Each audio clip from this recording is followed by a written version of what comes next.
L'expression de guerre froide est sans doute assez excessive quand on fait référence évidemment à l'opposition qui était celle de la bipolarité entre les États-Unis et l'Union soviétique à l'époque. Excessive puisqu'il y avait en l'état l'opposition de deux blocs qui étaient distincts et qui surtout avaient peu d'interaction l'un avec l'autre. Or, la situation à laquelle on assiste aujourd'hui est marquée par des croisements, des interdépendances, des rivalités bien évidemment, qui sont très présentes, mais à l'intérieur d'un seul et même système monde.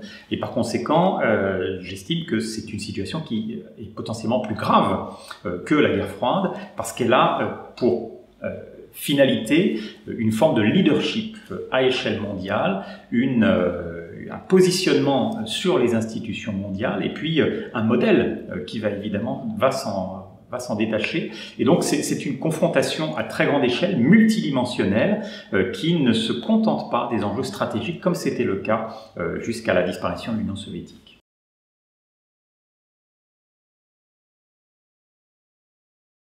Alors, on sait que, de part et d'autre, à la fois en Chine et aux États-Unis, les positionnements de l'autre sont précisément une obsession. C'est quelque chose qui, depuis maintenant une vingtaine d'années, va alimenter tous les positionnements politiques et stratégiques.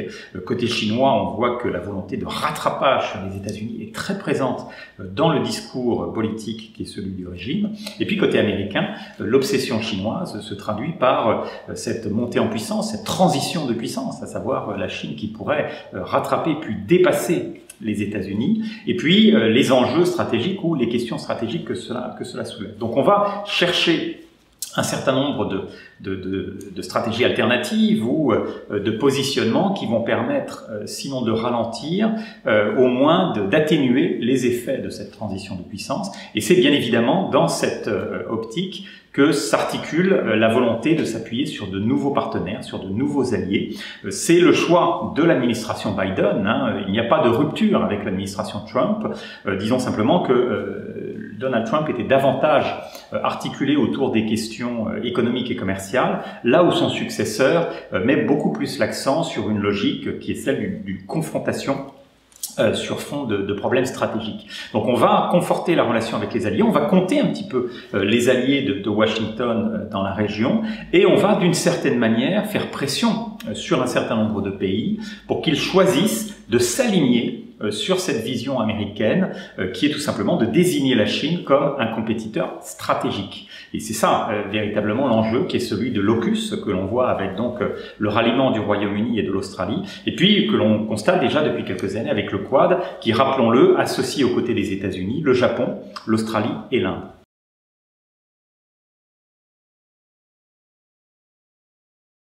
Il faut dans un premier temps avoir évidemment conscience, pleinement conscience, que la montée en puissance chinoise et l'affirmation de puissance chinoise qui est de plus en plus nette est un défi pour les relations internationales et donc pour les pays européens.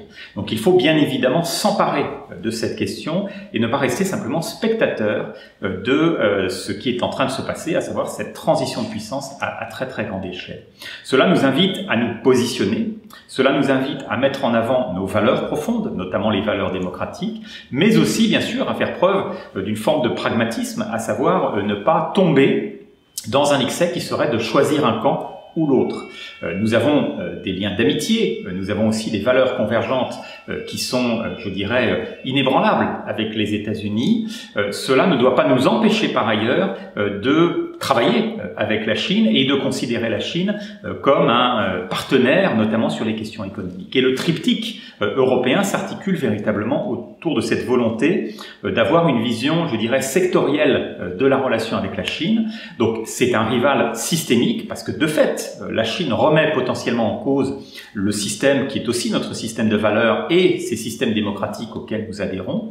Mais c'est dans le même temps un pays sur lequel nous devons aussi nous pencher en matière d'échanges économiques et commerciaux, en le faisant de manière un petit peu dépassionnée d'une certaine manière. Et puis enfin, c'est évidemment un enjeu stratégique que nous devons non seulement suivre, mais sur lequel nous devons aussi être capables d'apporter des réponses souveraines qui ne vont pas dépendre du bon vouloir ni de Washington ni de Pékin.